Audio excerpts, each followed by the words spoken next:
আত্মার শেষ যাত্রা।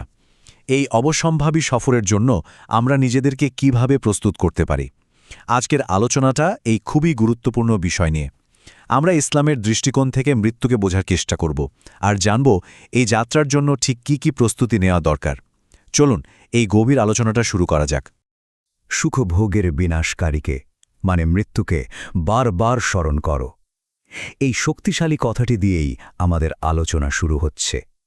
এটা আমাদের মনে করিয়ে দিচ্ছে যে জীবনের সব ব্যস্ততার মাঝেও এই চূড়ান্ত বাস্তবতার কথা ভুলে গেলে চলবে না, এর জন্য প্রস্তুত থাকতে হবে।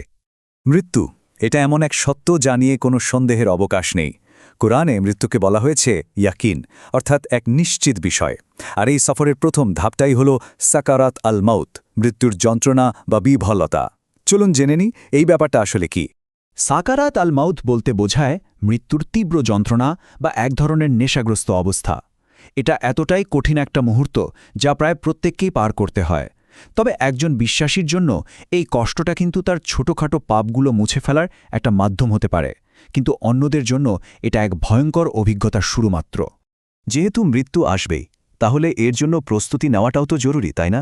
একজন মুসলমানের জন্য এই অবশ্যম্ভাবী সফরের জন্য সবসময় তৈরি থাকাটা তার ইমানেরই একটা অংশ। কারণ কে বলতে পারে প্রস্তুতি নেওয়ার জন্য দ্বিতীয়বার সুযোগ আসবে কিনা। প্রস্তুতির গুরুত্বটা বোঝার জন্য আসুন দুটো ভিন্ন চিত্রের কথা ভাবি। ধরুন একজন ব্যক্তি অনেক দিন ধরে অসুস্থ। তিনি কিন্তু তার দুনিয়ার কাজগুলো গোছানোর, আপনজনদের বিদায় জানানোর আর পরকালের কথা ভাবার জন্য কিছুটা সময় পান। আর অন্যদিকে যে ব্যক্তি হঠাৎ কোনো দুর্ঘটনায় মারা যান, তিনি তো প্রায়ই অপ্রস্তুত থাকেন। তার পার্থিব আর আত্মিক দুটো বিষয়ই অগোছালো থেকে যায়। এবার একটা প্রশ্ন যা আমাদের সবার নিজেকে করা উচিত। যদি আজই কারোর মৃত্যু হয়, তাহলে সে কি প্রস্তুত? এই প্রশ্নটা আমাদের একটু থামিয়ে নিজের অবস্থাটা নিয়ে ভাবতে সাহায্য করে। আচ্ছা, এবার আমরা আত্মার সেই চূড়ান্ত সফরের মূল বর্ণনায় আসি। আমরা দেখব পৃথিবীতে কে কিভাবে জীবন কাটিয়েছে, তার উপর ভিত্তি করে কিভাবে বিশ্বাসী আর অবিশ্বাসীর আত্মার যাত্রা দুটো একদম আলাদা পথে এগিয়ে যায়।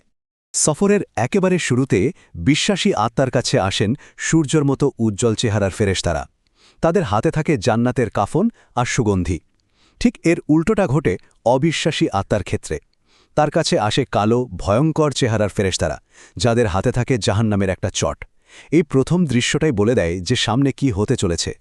এরপরের ধাপ হল দেহ থেকে আত্মার বের হয়ে আসা। মৃত্যুর ফেরেশতা বিশ্বাসী আত্মাকে ডাকেন হে উত্তম আত্মা বলে, আর আত্মাটা তখন একটা পাত্র থেকে গড়িয়ে পড়া পানির ফোঁটার মতো খুব সহজে বেরিয়ে আসে।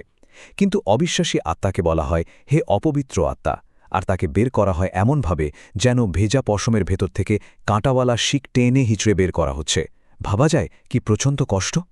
বিশ্বাসী আত্মাকে নিয়ে ফেরেশতারা তখন উপরের দিকে উঠতে থাকেন। তার জন্য আসমানের প্রত্যেকটা দরজা খুলে দেওয়া হয় আর তাকে স্বাগত জানানো হয়। শেষ পর্যন্ত তার নাম লেখা হয় সর্বোচ্চ সম্মানিত জায়গা ইল্লিয়ন্নি। কিন্তু অবিশ্বাসী আত্মার জন্য আসমানের দরজাগুলো বন্ধ থাকে, তাকে ঢুকতেই দেওয়া হয় না। তাকে সেখান থেকে ছুঁড়ে ফেলে দেওয়া হয় আর সে সজোরে নিজের দেহে ফিরে আসে। তার নাম লেখা হয় সর্বনিম্ন স্থান সিজ্জিনে। কবরে আত্মা ফিরে আসার পর শুরু হয় সেই সফরের সবচেয়ে গুরুত্বপূর্ণ পর্বটা। মুনকার ও নাকির নামের দুজন ফেরেশতার মুখোমুখি হতে হয়। শুরু হয় কবরের প্রথম পরীক্ষা, প্রথম জিজ্ঞাসাবাদ। একটু কল্পনা করার চেষ্টা করুন সেই মুহূর্তটা। দাফন শেষে আপনজনদের পায়ের আওয়াজ যখন ধীরে ধীরে মিলিয়ে যায়, তখন দুজন ভয়ঙ্কর ফেরেশতা আসেন এবং আত্মাকে জিজ্ঞাসাবাদের জন্য বসিয়ে দেন।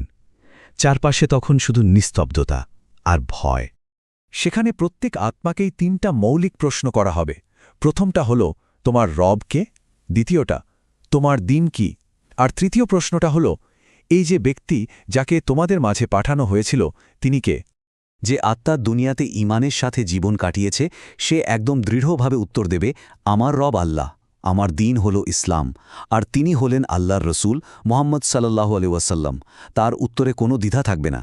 কিন্তু যার বিশ্বাসটা মজবুত ছিল না, সে তখন বিভ্রান্ত হয়ে যাবে। তোতলাতে তোতলাতে বলবে, আমি তো জানি না, আমি তো লোকেদের যা বলতে শুনতাম আমিও সেটাই বলতাম।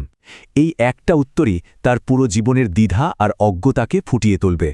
আর এই জিজ্ঞাসাবাদের ফলটা পাওয়া যায় সঙ্গে সঙ্গেই। বিশ্বাসীর কবরটা জান্নাতের একটা সুপ্রশস্ত সুগন্ধি বাগানে পরিণত হয়। সে তখন খুশিতে বলে উঠবে, হে আমার রব, কিয়ামত তাড়াতাড়ি নিয়ে আসুন। আর অন্যদিকে অবিশ্বাসীর কবরটা জাহান্নামের এক সংকীর্ণ আগুনের গর্তে পরিণত হয়।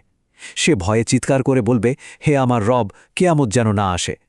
এই কঠিন বাস্তবতাগুলো জানার পর চলুন আবার বর্তমানে ফিরে আসি।